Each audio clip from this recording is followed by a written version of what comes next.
عبداللہ بن سلام رضی اللہ تعالیٰ یہودی تھے اور یہودیوں کے امام تھے. عام یہودی بھی نہیں تھے, بڑے پڑھے لکھے یہودی تھے اور بڑا علم رکھتے تھے. تو سامعین اس وقت حضرت عبداللہ بن سلام کہتے ہیں کہ ہم نے جب اسلام قبول کر لیا مدینہ میں تو ہمارے یہودی جو رشتہ دار تھے انہوں نے ہمارے ساتھ بائیکاٹ کر دیا, ہمارے ساتھ قطع تعلق ہو گئے, تعلق ختم کر دیا.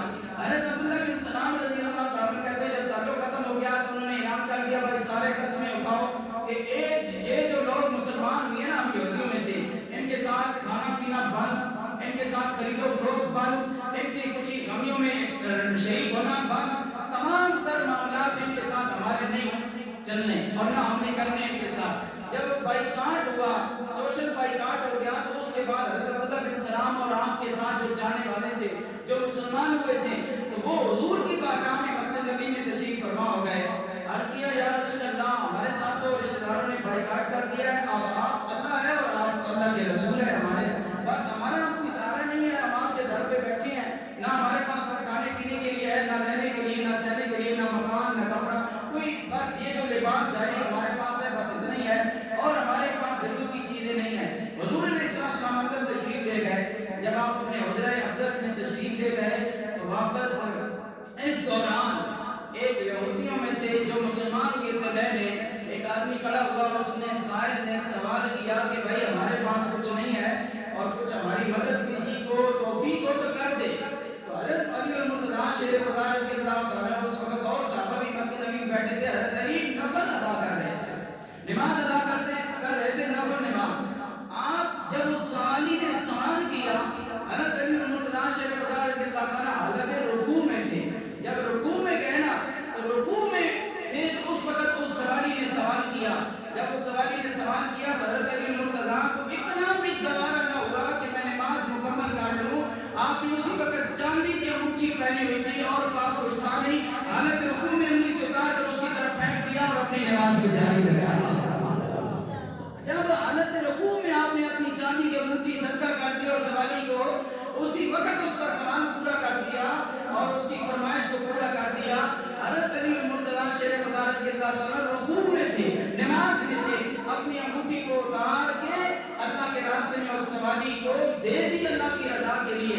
جب اپنی انگوٹھی اتار کر اس سوالی کو دے دی, ادھر حضور علیہ السلام اپنے حجرہ اقدس سے باہر تشریف لائے. محبت سے حضور تشریف لائے. حضور علیہ السلام جب باہر تشریف لائے, حضور علیہ السلام کا چہرہ کھلا ہوا ہے. صحابہ کرام نماز کے لیے کھڑے ہونے لگے.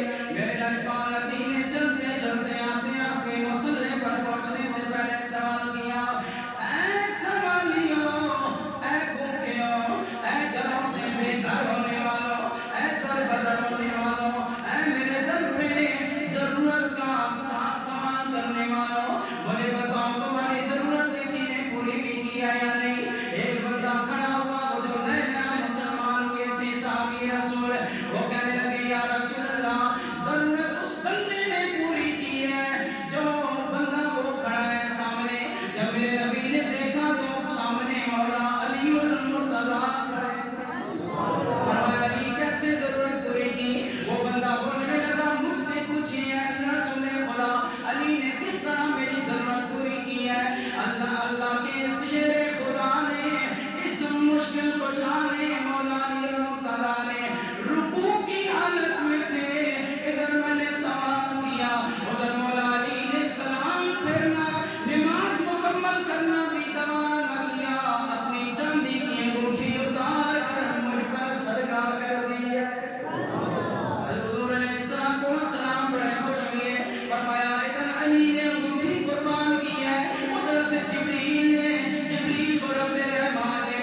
مفسر قرآن عبداللہ بن عباس رضی اللہ عنہ وہ ہیں، جب پیدا ہوئے تھے تو حضور علیہ السلام نے ان کو اپنی گھٹی دے دی، کھجور چبا کر اپنا لام مبارک لگا کر ان کے منہ میں گھٹی ڈالی تھی۔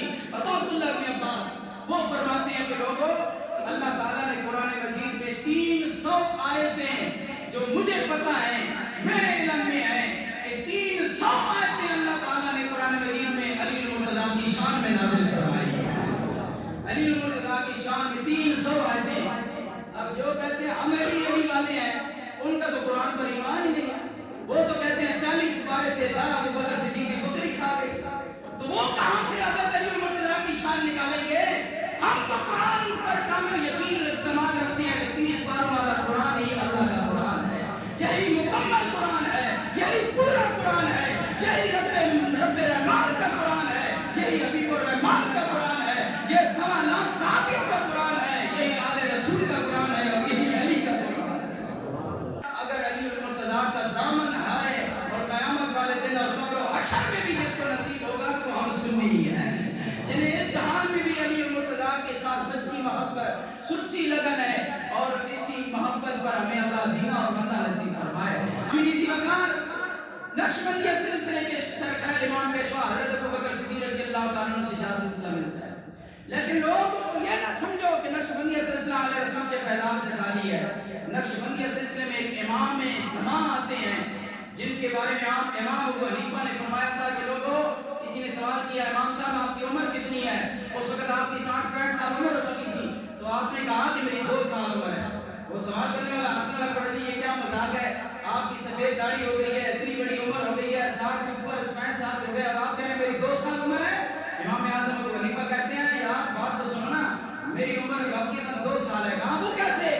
کہا جو 2 سال علی کے پوتے امام حسین کے پوتے حضرت امام جعفر صادق کے پاس میری زندگی گزری ہے، میں اسی کو اپنی زندگی شمار کرتا ہوں، باقی 60 سال کی زندگی مجھے زندگی نہیں لگتی۔ جو 2 سال حضرت امام حسین کے بیٹے ہیں امام زین العابدین، امام زین العابدین کے بیٹے ہیں امام باقر کے بیٹے ہیں امام جعفر صادق، اور امام جعفر صادق کا جو ننیال ہے وہ ابوبکر صدیق کے خاندان سے جا ملتا ہے۔ یہ صرف علی کہنے سے یہ باتیں نہیں ملتی، جب سب کچھ بندہ پڑھے تو پھر یہ محبت کا نور ملتا ہے، پھر صحابہ کی محبت بھی دلوں میں آتی ہے، اور پھر مولا علی کی محبت کا نور بھی نصیب ہوتا ہے۔ تو حضرت امام جعفر صادق کا ننیال ابوبکر صدیق کا خاندان ہے، اور ددیال مولا علی المرتضیٰ کا خاندان ہے۔ جس کے دل میں مولا علی کا پیار نہ، اس کا نہ خدا سے تعلق ہے، نہ مصطفیٰ سے تعلق ہے، نہ صحابہ سے تعلق ہے۔ آج ہم اس پر ناز کرتے ہیں کہ بریلویوں کی مارکیٹ ہے، اوروں کی دکانیں ہیں، ایک دکان بنا کے بیٹھے ہیں، اور ہم الحمدللہ بریلویوں کی مارکیٹ ہے، کیونکہ مارکیٹ میں بہت ساری دکانیں ہوتی ہیں۔ اس مارکیٹ میں اللہ کا بھی پیار ملے گا، رسول خدا کا بھی پیار ملے گا، اور محبت صحابہ کی دکان بھی اسی مارکیٹ میں ہے، محبت آل رسول کی، محبت آل رسول کی خوشبو بھی اسی مارکیٹ میں ملے گی۔ لوگوں کی تو ڈیڑھ مسئلے ہیں، اللہ نے ہمیں پورا قرآن دے دیا، الحمدللہ۔ یہاں ہر بندے کا پیار ہے، ہر بزرگ کا پیار ہے، ہر بزرگان دین سے تعلق رکھنے والے کے ساتھ عشق اور لگن اور محبت ہے، ولیوں کا بھی احترام ہے، صحابہ کا بھی احترام ہے، آل رسول کا بھی احترام ہے، مصطفیٰ کریم کی ذات کا بھی احترام ہے، اور خود رب رحمان کا بھی احترام ہے۔ یہاں ساری چیزیں ملتی ہیں۔ بخاری شریف کے اندر موجود ہے، میرے پاک نبی کریم علیہ السلام نے ایک مرتبہ مولا علی المرتضیٰ کو ایک جنگ پر بھیجا، 7 صحابہ کرام بھی گئے، واپسی پر 4 بندے آئے، انہوں نے ایک کمزوری نوٹ کر لی مولا علی المرتضیٰ کی اپنے ذہن کے مطابق۔ جب حضور کی بارگاہ میں پہنچے، ایک کھڑا ہوا، یا رسول اللہ علی نے اس طرح کیا ہے، دوسرا کھڑا ہوا، میرے نبی نے منہ پھیر لیا، دوسرا کھڑا ہوا کہنے لگا یا رسول اللہ علی نے یہ کام کیا ہے، میرے نبی نے پھر منہ پھیر لیا، تیسرا کھڑا ہوا کہنے لگا یا رسول اللہ علی نے یہ کام کیا ہے، جب میرے نبی نے تیسری کی بات سنی پھر بھی منہ پھیر لیا، چوتھا بندہ کھڑا ہوا کہنے لگا، صحابی تھے کہنے لگے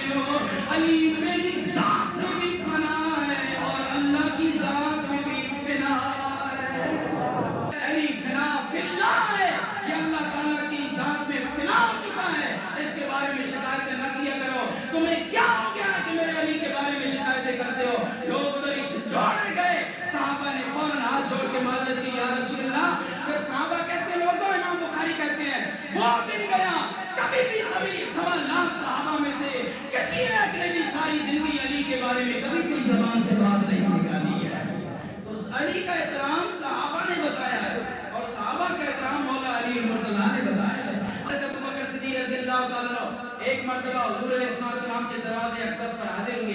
ادھر سے مولا علی بھی آ گئے.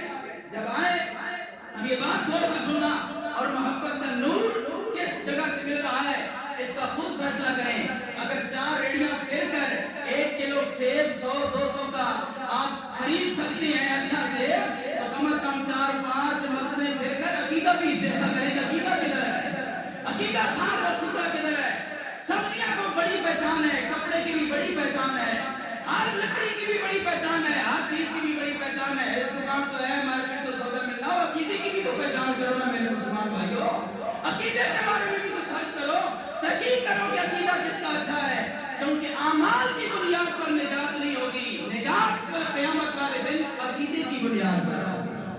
قبر میں بھی عقیدہ پوچھا جائے گا, ماں من ربو کا, ماں دینوں کا, دین کے لیے رب کون ہے. اس کے بعد فرمایا جائے گا, یہ نہیں فرمایا کہ ماں رسولوں کا, تیرا رسول کون ہے. تیسرا سوال یہ ہونا چاہیے تھا, لیکن یہ رسول کے بارے میں سوال نہیں ہوا.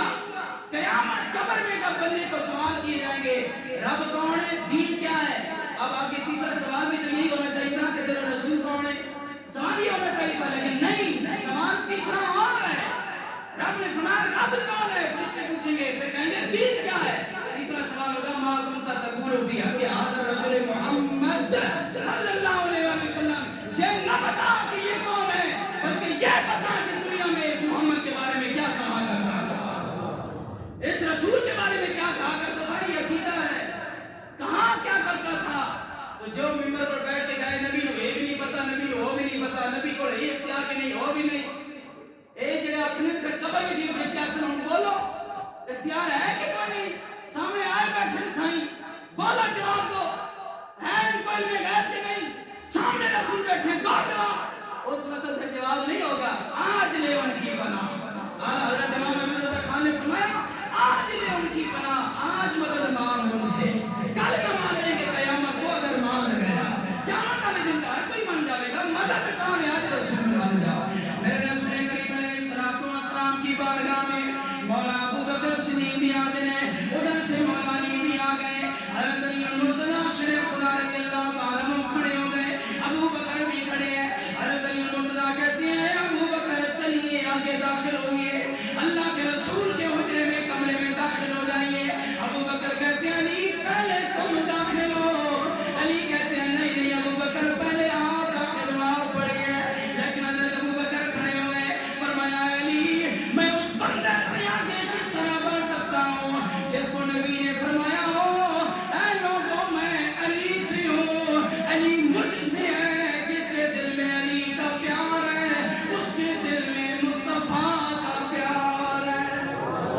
ابو بکر نے کہا میں آگے کیوں بڑھوں, آپ کے بارے میں میرے نبی نے یہ فرمایا ہے کہ جس کے دل میں علی کا پیار ہے اس کے دل میں مصطفیٰ اور خدا کا پیار ہوگا. حضرت ابو بکر نے جب یہ کہا, علی مرتضیٰ بھی تو پھر علی تھے, علی بھی تو پھر علی تھے. انہوں نے ہاتھ جوڑ کر کہا اے ابو بکر میں آپ سے پہلے کیسے قدم بڑھاؤں. میرے نبی نے فرمایا لوگوں جو دنیا میں حضرت ابراہیم کا سینہ دیکھنا چاہتا ہے وہ میرے ابو بکر کا سینہ دیکھ لے. حضرت علی فرمایا میں آپ سے آگے کیسے بڑھوں. میرے نبی نے آپ کے بارے میں فرمایا جو حضرت ابراہیم کا سینہ دیکھنا چاہتا ہے وہ ابو بکر کا سینہ دیکھ لے. ابو بکر کے سینے کو اللہ نے حضرت ابراہیم خلیل کے سینے کی طرح بنا دیا ہے. حضرت علی یہ فرما رہے ہیں. حضرت ابو بکر سے نہیں مسکرائے, فرمایا نہیں نہیں علی پہلے آپ داخل ہوئے, کیونکہ میں نے نبی کو آپ کے حق میں یہ کہتے ہوئے سنا ہے کہ لوگوں جس بندے نے حضرت آدم حضرت یوسف کا حسن و جمال دیکھنا ہو وہ میرے علی کا جمال دیکھے. کتنا پیار, کتنا پیار. ادھر سے بھی پیار ہو رہا ہے علی کی طرف سے, اور ادھر ابو بکر صدیق کی جانب سے بھی پیار ہو رہا ہے. کیسی محبت کا اظہار ہو رہا ہے. فرمایا حضرت آدم اور حضرت یوسف کا حسن و جمال اگر دیکھنا چاہتے ہو میرے علی کا چہرہ دیکھ لو. اور لوگوں وہ علی کون, علی جس کے چہرے کے بارے میں میرے نبی نے فرمایا اے لوگوں حضرت علی کا چہرہ دیکھنا اللہ کی عبادت بن جاتا ہے. وجہ کیا ہے, وجہ یہ ہے جب مولا علی پیدا ہوئے تھے آنکھیں نہیں کھول رہے تھے, آپ کی والدہ فاطمہ بنت اسد میرے نبی کے پاس دوڑے دوڑے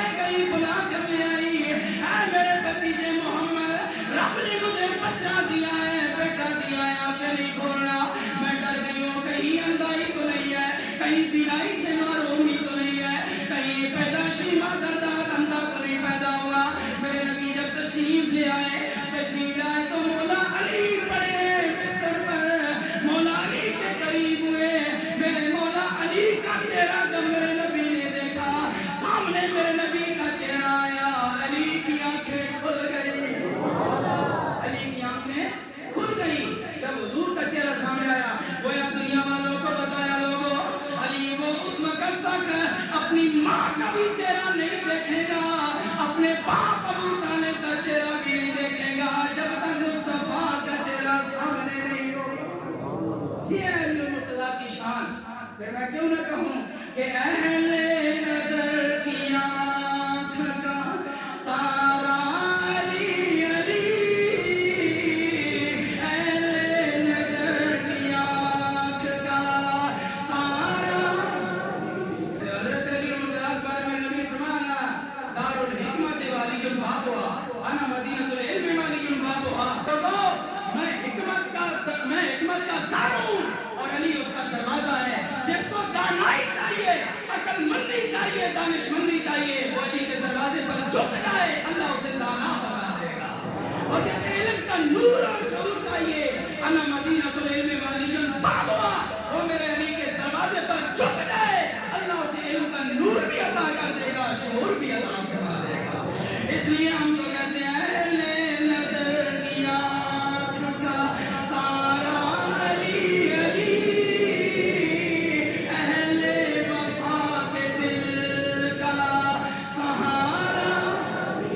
بولو اہل نظر کی آنکھ کا تارا علی علی، اہل وفا کے دل. اہل وفا کون ہے؟ تسی جڑے بیٹھے ہو، تسی اہل وفا ہو. اہل وفا کے دل کا سہارا علی علی، اعظم یہ مغفرت کی سند ہے ہمارے پاس، اعظم یہ مغفرت کی سند ہے ہمارے پاس. ہم ہیں علی کے اور ہمارا علی علی، ہم ہیں علی کے اور ہمارا. حضرت عمر فاروق جس کے بارے میں فرمائے لوگوں دنیا میں سب سے بڑا مصطفیٰ کے بعد قاضی دیکھنا ہو، اے عمر کون ہے؟ فرمایا علی المرتضیٰ کو دیکھ لو، رب نے اسے سب سے بڑا قاضی بنایا ہے، سب سے بڑا قاضی بنایا ہے. حضرت ابوبکر صدیق اس کے بارے میں یہ فرمائے کہ اے لوگوں جنت کی سواریاں قیامت والے دن آئیں گی. ایک جنت کی سواری پر علی المرتضیٰ ہوگا، فرشتہ حشر میں ندا کرے گا او لوگوں وہ علی آ رہا ہے جو مصطفیٰ کا بھائی ہے. مصطفیٰ کو رب نے دنیا میں باپ بھی بے مثال دیا ہے، بھائی بھی بے مثال دیا ہے. یہ جو میں لفظ بول رہا ہوں کہ قیامت کا دن فرشتہ دہرائے گا. اے لوگوں سن لو، حشر والو، قیامت کے میدان میں اکٹھے ہونے والوں سنو، علی المرتضیٰ کی شان سنو. فرشتہ کہے گا لوگوں میرے مصطفیٰ کو رب نے باپ بھی بے مثال دیا، بھائی بھی بے مثال دیا. پھر آگے وہ فرشتہ خود ہی حشر کے میدان